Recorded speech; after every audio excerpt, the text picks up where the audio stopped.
یہ سلسلے کا آغاز ہوا 16 مارچ 1965 کو جب پہلی بار جنرل ایوب خان نے IMF سے سٹینڈ بائی لون کا معاہدہ کیا جس میں اس نے 37.5 ملین ڈالر کا قرض لیا۔ السلام علیکم ویورز، آج کی انٹرسٹنگ ویڈیو میں آپ کو بتاؤں گا کہ پاکستان نے کب اور کتنا قرضہ لیا اور کس طرح اس ملک کو ان حکمرانوں نے لوٹا اور تباہ و برباد کیا۔ آئیے آج کی ویڈیو میں یہ تمام حقائق پر روشنی ڈالتے ہیں، لیکن اس سے پہلے میں آپ کو بتاتا چلوں کہ انشاءاللہ ہمارے ملک کی معیشت کا پہیہ بھی گھومے گا اور مزدور بھی سر اٹھا کے جیے گا، کھیتوں میں ہریالی ہوگی اور کسان بھی خوشیاں سمیٹے گا، امید کے چراغ پھر سے جل اٹھیں گے اور مہنگائی سے جان چھوٹ جائے گی۔ پاکستان جیتا ہے اور پاکستان ہی جیتے گا۔ پاکستان نے بہت بار اپنی ڈوبتی معیشت کو کھڑا کرنے کے لیے قرضوں کا سہارا لیا۔ یہ سلسلے کا آغاز ہوا 16 مارچ 1965 کو جب پہلی بار جنرل ایوب خان نے IMF سے سٹینڈ بائی لون کا معاہدہ کیا جس میں اس نے 37.5 ملین ڈالر کا قرض لیا۔ پھر دوسری دفعہ جنرل ایوب خان نے 17 اکتوبر 1968 کو پھر پاکستان کو قرضے کی دلدل میں دھکیلا اور 75 ملین ڈالر کا قرضہ لیا۔ اس کے بعد آ گیا بھٹو کا دور۔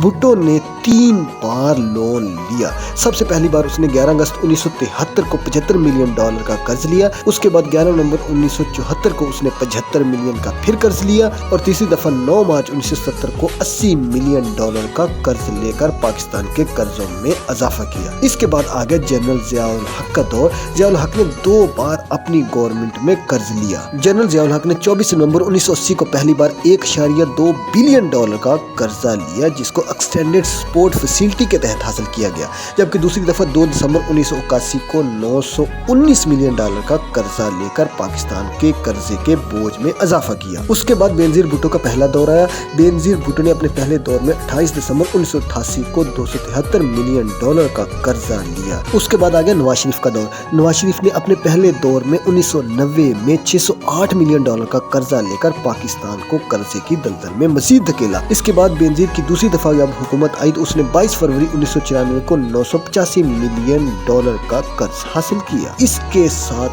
پھر دوبارہ 13 نومبر 1995 کو 562 ملین ڈالر کا پھر قرضہ لیا۔ اس کے بعد نواز شریف کا دوسرا دور حکومت آ گیا۔ نواز شریف نے اپنے دوسرے دور حکومت میں 20 اکتوبر 1997 کو 1.13 بلین ڈالر کا قرضہ لیا اور دوسری دفعہ 1999 کو 1398 ملین ڈالر کا قرضہ لے کر پاکستان کو مزید کمزور کیا۔ یہ ان دنوں کی بات ہے جب قرض اتارو ملک سنوارو کی تحریک عروج پر تھی اور لوگوں نے اپنے زیورات اور جمع پونجی دے کر ملک کے قرضے اتارنے کی کوشش کی، لیکن تمام پیسے ہڑپ کر کے یہ لوگ یہاں سے بھاگ گئے۔ اس کے بعد مشرف کا دور حکومت آیا۔ مشرف نے 2 بار قرض لیا۔ 29 نومبر 2000 کو مشرف نے 465 ملین ڈالر کا قرض حاصل کیا، جبکہ دوسری دفعہ 6 دسمبر 2001 کو 1 بلین ڈالر کا قرض حاصل کر کے ملک کو مزید پریشانیوں میں دھکیلا۔ اس کے بعد زرداری کی حکومت آئی۔ زرداری نے 24 نومبر 2008 کو 7.2 بلین ڈالر کا قرضہ لے کر پاکستان کی پریشانیوں میں اضافہ کیا۔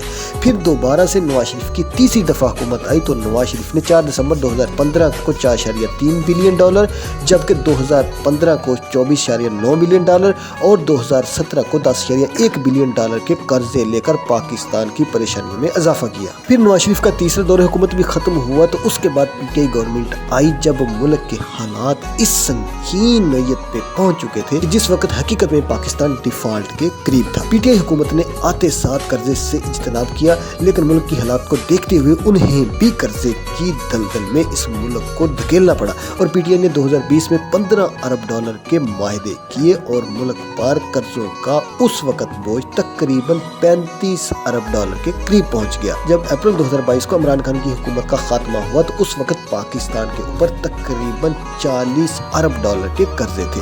اس کے بعد تقریباً 15 مہینے کے لیے جو PDM کی حکومت قائم ہوئی اس نے ملک کے قرضوں میں اتنا اضافہ کیا تو پاکستان اگست 2023 تک تقریباً 55 ارب ڈالر کا مقروض ہو چکا تھا اور اس حکومت نے 15 مہینے میں تقریباً 15 ارب ڈالر کا قرض لیا، یعنی کہ اگر اس کی اوسط نکالی جائے تو ہر مہینے 1 ارب ڈالر کا قرض بنتا ہے۔ آپ خود اندازہ لگا لیں کہ ملک کو کس طریقے سے دلدل میں دھکیلا گیا ہے، لیکن اس کے باوجود ہم پر امید ہے اس قرضوں کی دلدل سے نکلے گا اور آزاد ہوگا اور اپنے پاؤں پر کھڑا ہوگا۔ آنے والے الیکشن میں ان لوگوں کو ووٹ دے کر آگے لانا ہے، ان لوگوں کو سپورٹ کرنا ہے جن لوگوں کا موٹو یہ ہے کہ پاکستان ترقی کرے، نہ کہ ان لوگوں کو کہ جو آج سے 30 سال